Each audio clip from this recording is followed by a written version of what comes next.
Aktor na si Aren Villena, galit sa isang direktor na si Joel Lamangan.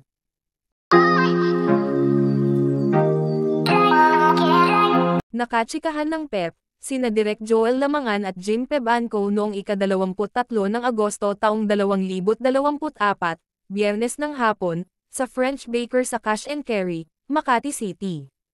Napag-usapan nga ang sexual abuse na reklamo ni Sandro Mulak, Gerald Santos, at isang unnamed male talent laban sa mga gay personalities sa TV industry.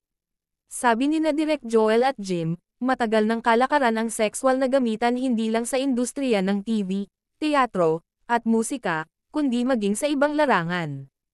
Hindi lang daw sa pagitan ng bading at lalaki, meron ding sa babae at lalaki, babae at tomboy, at kung ano paman.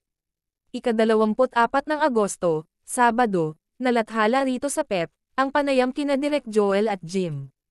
Ika-25 ng Agosto, Linggo ng gabi, naghimutok si Aren Villena sa Facebook kaugnay sa isang direktor na hindi niya pinangalanan.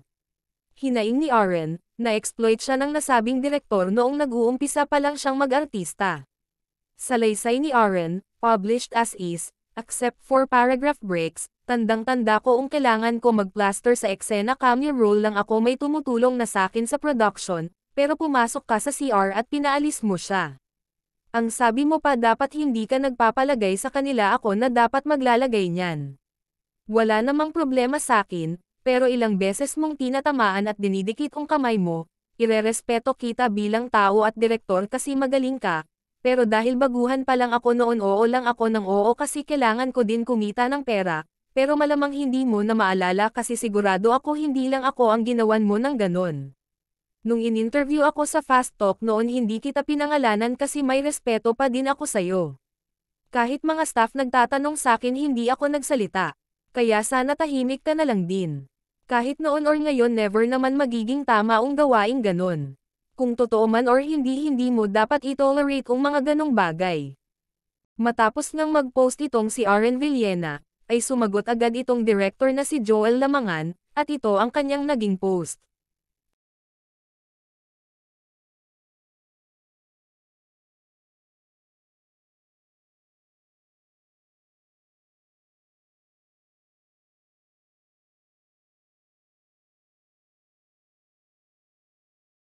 Pero ang naturang pahayag daw ni Joel Lamangan kay Aren Villena ay isang fake news at hindi totoo.